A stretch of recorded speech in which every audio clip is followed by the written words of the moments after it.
Hello, welcome to electrical GK. आज हम discussion करेंगे losses and efficiency of DC machine. तो यहाँ पर देखेंगे कि डीसी मशीन में क्या क्या हमारा लॉस होता है। ठीक है, तो हमारा जो है टोटल लॉस है, ठीक है, टोटल लॉस है, उसको हम तीन कैटेगरी में डिवाइड किए हैं। तो तीन कैटेगरी में डिवाइड कर देते हैं।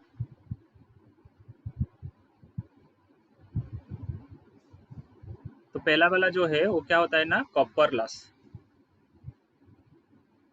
ठीक है, देन नेक्स्ट आयरन लॉस। ठीक है, थर्ड वाला जो होता है वो क्या होता है ना, मैकेनिकल मैकेनिकल लॉस। ये जो कपर लॉस है, कपर लॉस को भी हम फिर से थ्री पार्ट में डिवाइड किए हैं। कपर लॉस को हम फिर से तीनों भाग में डिवाइड किए हैं।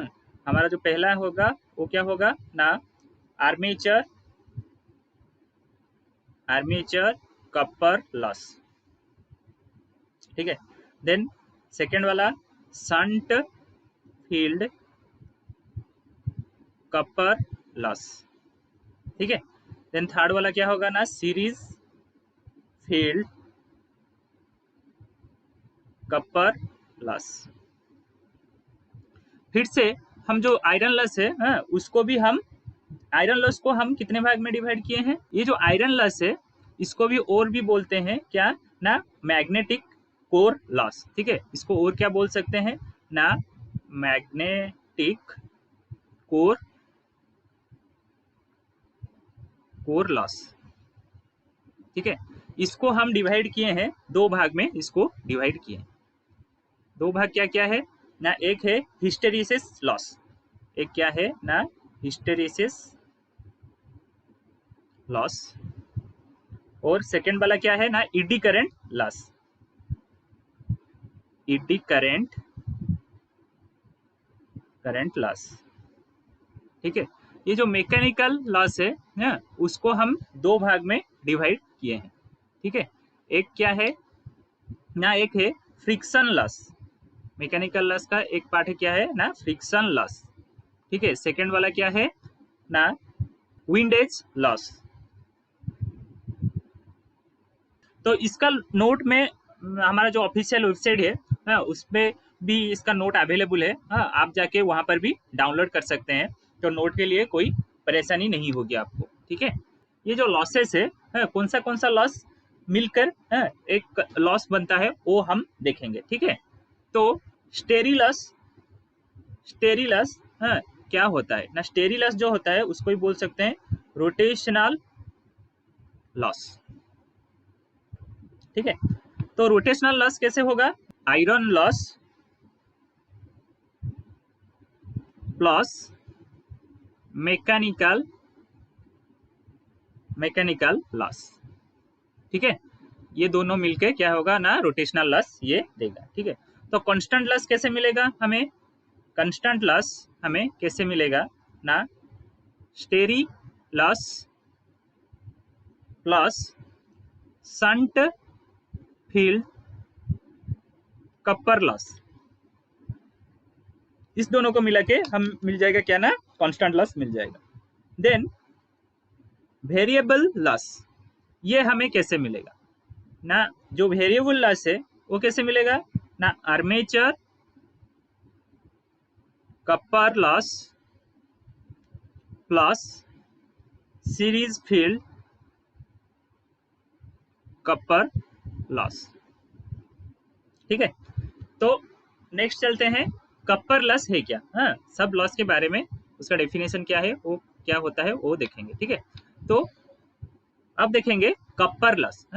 तो कपर लॉस क्या है ना, this loss occur in the winding of the machine due to the winding resistance. ये कहाँ से होता है ना, जो वाइंडिंग रेजिस्टेंस के वजह से है, तो ये लॉस होता है। ठीक है, otherwise it known as I square R loss. ठीक है, इसको और भी नाम से जानते हैं कि क्या ना, आई स्क्वायर आर लॉस। ठीक है, देन ये कपर लॉस जो है वो कितने पार्ट में डिवाइड हुआ था ना, तीनों पार्ट में। ठीक है, तो फर्स्ट वाला क्या है ना, हमारा आर्मेचर कॉपर लॉस। ठीक है, कॉपर लॉस को हम तीनों कैटेगरी में डिवाइड किए थे। तो पहला वाला क्या है ना, आर्मेचर कॉपर लॉस। ठीक है, तो आर्मेचर कॉपर लॉस कैसे पता चलेगा ना, IA² RA।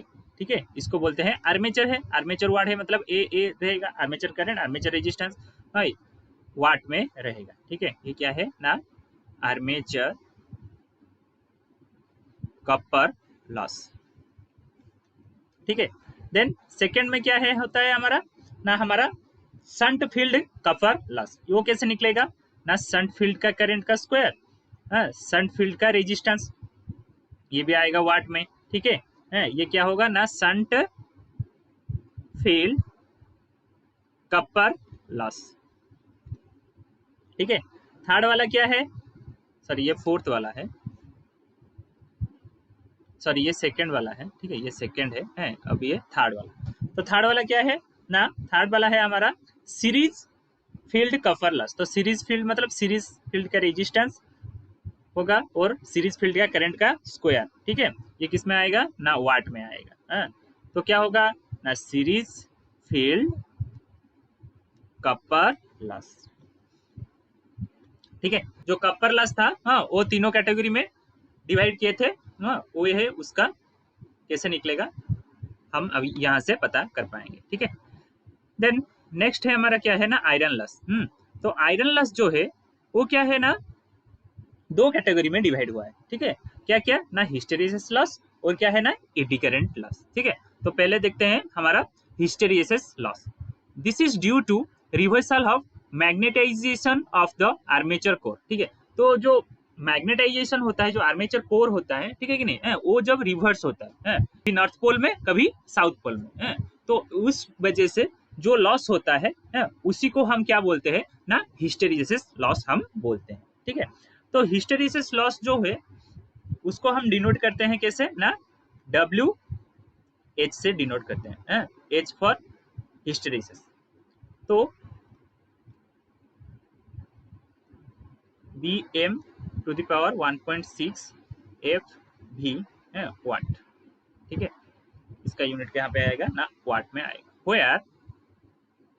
where V equals to क्या होगा ना, the volume of core in metre cube. ठीक है, ये किस में रहेगा ना, मीटर क्यूब में रहेगा। देन F जो है वो क्या है, फ्रीक्वेंसी। ठीक है, ऑफ मैग्नेटिक रिवर्सल। ठीक है, तो ये जो फ्रीक्वेंसी है इसको लिख सकते हैं F इक्वल टू PN/120, ऐसे लिख सकते हैं। ठीक है, तो ये वाला जो सिंबल है उसको क्या बोलते हैं ना, कोफिशिएंट।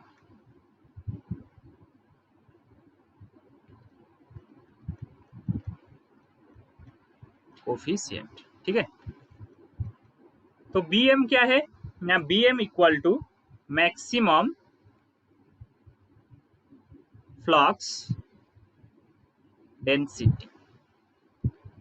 ठीक है, तो by using material having low hysteresis coefficient और narrow hysteresis loop, hysteresis loss can be minimized. तो इसको मिनिमाइज करने के लिए हमें क्या करना पड़ेगा ना, लो हिस्टेरिसिस कोफिशिएंट को हमें यूज करना पड़ेगा। ठीक है, देन चलते हैं ईडी करंट लॉस क्या होता है वो देखेंगे। ठीक है, तो ये किसके वजह से होता है ना, देखो जो ईडी करंट लॉस है, आज the armature core of the machine is also a conductor. ठीक है, जो कोर होता है वो क्या होता है ना, कंडक्टर होता है।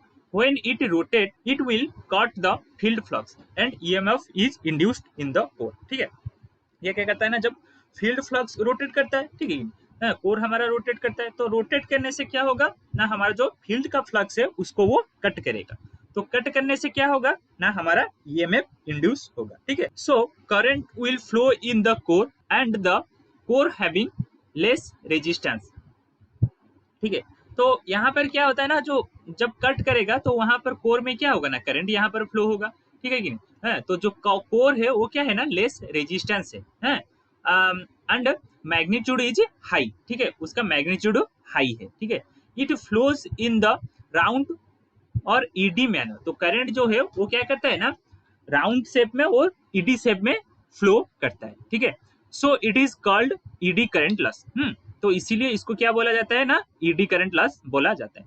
तो ड्यू टू दिस करंट, ठीक है, तो ये जो इस करंट के वजह से हमारा क्या होता है ना, ईडी करंट लॉस हमारा होता है, ठीक है कि नहीं। तो ईडी करंट लॉस को कैसे डिनोट किया जाता है ना, W E for eddy current loss.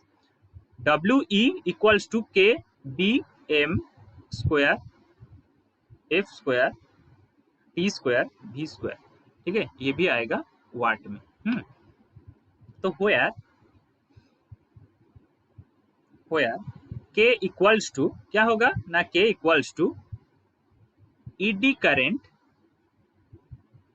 Constant, ठीक है। के हमारा क्या है यहाँ पर ना, ईडी करंट कांस्टेंट है। V equals to volume of core, V क्या है ना, हमारा वॉल्यूम ऑफ कोर है। T इक्वल्स टू क्या है ना, फ्रीक्वेंसी ऑफ लैमिनेशन, ठीक है, T हमारा। हाँ, F क्या है ना, फ्रीक्वेंसी ऑफ मैग्नेटिक रिवर्सल, ठीक है। देन BM हमारा क्या है ना, मैक्सिमम फ्लक्स डेंसिटी, ठीक है। तो देखो यहाँ पर जो ईडी करंट लॉस है, इसको कैसे मिनिमाइज करेंगे ना, हम कोर को जब लैमिनेशन कर देंगे, ठीक है कि नहीं। तो एक चीज याद रखना क्या है ना, जो हिस्टेरिसिस लॉस है, ठीक है, इज डायरेक्टली प्रोपोर्शनल टू क्या होता है ना, फ्रीक्वेंसी होता है। और क्या होता है जो ईडी करंट लॉस है, वो क्या होता है ना, डायरेक्टली प्रोपोर्शनल टू फ्रीक्वेंसी का स्क्वायर होता है, ठीक है, ये याद रखना। देन जो हमारा लास्ट वाला है वो क्या है ना, मैकेनिकल लॉस, ठीक है। मैकेनिकल लॉस कितना है ना, दो टाइप का होता है, एक फ्रिक्शनल लॉस, एक क्या होता है ना, वाइंडिंग लॉस होता है, ठीक है। तो friction loss occur in the bearing in the armature, वो कहाँ पे होता है ना, बियरिंग है, वहां पर बियरिंग होता है, तो रोटेट करते वक्त क्या होता है ना, फ्रिक्शन आता है, तो वहां पर ही फ्रिक्शन लॉस होता है। Air friction loss occur in the rotating armature, ठीक है। जो विंडेज लॉस होता है वो कहाँ पर ना, एयर फ्रिक्शन लॉस अकर कहाँ पर होता है, इन द रोटेटिंग आर्मेचर, ठीक है। देन नेक्स्ट चलते हैं power stage of DC machine, ठीक है। यहाँ से देखेंगे इसका एफिशिएंसी क्या है। तो मैं एक ब्लॉक डायग्राम के थ्रू समझाने की कोशिश कर रहा हूँ। तो देखो मैं पहले उस डायग्राम को, ब्लॉक को ड्रॉ कर रहा हूँ, ब्लॉक डायग्राम को। देखो पहले तो मैकेनिकल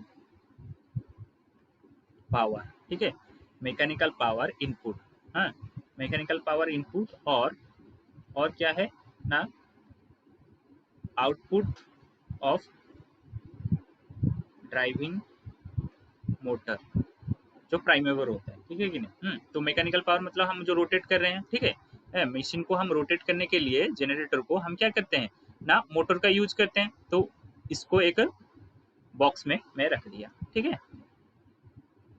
देन वो रोटेट होने के बाद क्या होगा ना, वो देगा इलेक्ट्रिकल पावर, ठीक है, वो देगा इलेक्ट्रिकल पावर, हाँ, डेवलप इन आर्मेचर, ठीक है। तो ये किस क्या होगा ना, EGIA इसको बोलते हैं, ठीक है। इसको एक बॉक्स कर देता हूँ। देन EGIA अभी निकल गया, तो क्या होगा आउटपुट में, जनरेटर का आउटपुट हमें क्या देगा ना, इलेक्ट्रिकल पावर आउटपुट हमें देगा, जो कि VI होगा, ठीक है। इसको एक बॉक्स में रख देता हूँ।